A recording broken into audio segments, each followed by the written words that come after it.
જે હોસ્પિટલ દર્દીઓનું જીવન બચાવે એ જ હોસ્પિટલની ઘોર બેદરકારીએ એક નિર્દોષનો જીવ જોખમમાં મૂકી દીધો। વડોદરાની ગોત્રી હોસ્પિટલની ગંભીર બેદરકારી સામે આવી, જ્યાં અન્ય દર્દી માટે મંગાવેલું બ્લડ કોઈ બીજા જ દર્દીને ચઢાવી દેવાયું। ટીબીના મહિલા દર્દીને અન્ય દર્દી માટે લાવવામાં આવેલું લોહી ચઢાવી દેવાતા અફરાતફરી મચી ગઈ। મહિલા દર્દીને ગભરામણ થવા લાગતા તાત્કાલિક આઈસીયુમાં ખસેડવામાં આવ્યા। દર્દીના પરિવારજનો પણ ચિંતામાં મુકાઈ ગયા। હાજર તબીબોને સવાલો કર્યા ત્યારે દર્દીના પરિવારજનોનું કહેવું છે કે સરકારી હોસ્પિટલ પર વિશ્વાસ કરીને તેઓ અહીં આવ્યા।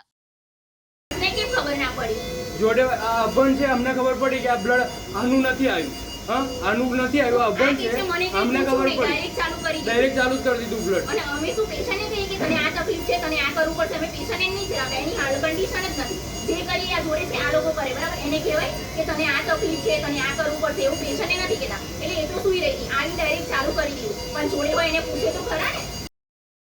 દર્દીને ખોટું લોહી ચડાવી દેતા પરિવારમાં ભારે રોષ જોવા મળ્યો। તેમણે આ મામલે જવાબદાર નર્સ સામે કાર્યવાહીની માંગ કરી।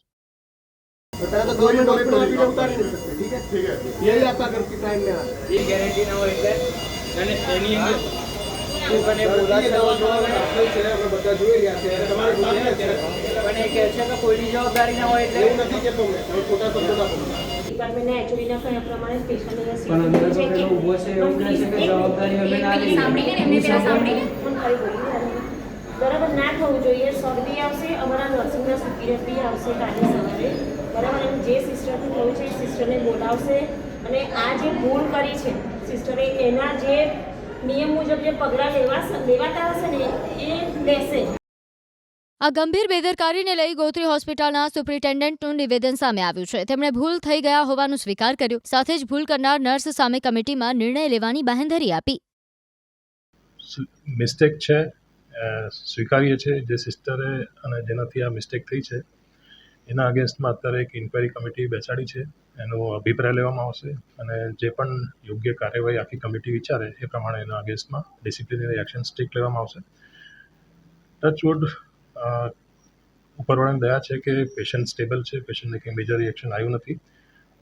આવી બેદરકારી ટોલરેટ કરવામાં નહીં આવે અને જે પણ આ કમિટીનો નિર્ણય આવશે એ સ્ટ્રિક્ટ ડિસિપ્લિનરી એક્શન આપણે એના કેસમાં લઈશું। પ્રોફાઇલેક્ટિકલી પેશન્ટને આવી રીતે કોઈ રિએક્શન ના આવે એના માટે આપણે એને આઈસીયુમાં શિફ્ટ કર્યું, ઓક્સિજન ચાલુ કર્યું અને જે પણ આવી રીતે ક્રોસ મેચિંગ ઘણીવાર થતા હોય છે ત્યારે બ્લડના રિએક્શન નોર્મલ સેમ ગ્રુપનું હોય તો બી રિએક્શન આવતા હોય છે, તો જે આવા બ્લડ રિએક્શનના ટ્રીટમેન્ટ પ્રોટોકોલ રૂપે એને સ્ટેરોઇડ્સ, એન્ટી ઇન્ફ્લામેટરી અને એવી જેવી ઇન્જેક્શન્સ બધા આપતા હોય છે અને આઈવી ફ્લુઇડ્સ અને ઓક્સિજન થેરેપી આપણે પ્રોટોકોલ પ્રમાણે તરત જ ચાલુ કરી દીધું। પેશન્ટને કોઈ કોમ્પ્લિકેશન જોવા નહોતું મળ્યું અને પેશન્ટ સ્ટેબલ છે અને અત્યારે બી રૂમ એર પર વિધાઉટ એની સપોર્ટ આપણે એનું બ્લડ સેમ્પલ તરત જ લઈને પેથોલોજીમાં ક્રોસ ચેક કરવા મોકલ્યું કે કોઈ મેજર રિએક્શન જેવું તો નથી થઈ રહ્યું, પણ એનામાં એવું કંઈ રિએક્શન જોવા મળ્યું નહોતું। અહીં સવાલ એ થાય છે કે શું સરકારી હોસ્પિટલમાં દર્દીઓની જિંદગીની કોઈ પણ કિંમત નથી? બ્લડ ગ્રુપ ચેક કર્યા વગર લોહી ચઢાવી દેવું એ માત્ર ભૂલ નથી પણ ગુનો છે। દર્દીઓ હોસ્પિટલ પર વિશ્વાસ મૂકીને અહીં આવે છે ત્યારે સવાલ થાય કે આ લાલિયાવાડી ક્યાં સુધી ચાલશે? જવાબદારો સામે દાખલારૂપ કાર્યવાહી થાય તે અત્યંત જરૂરી છે।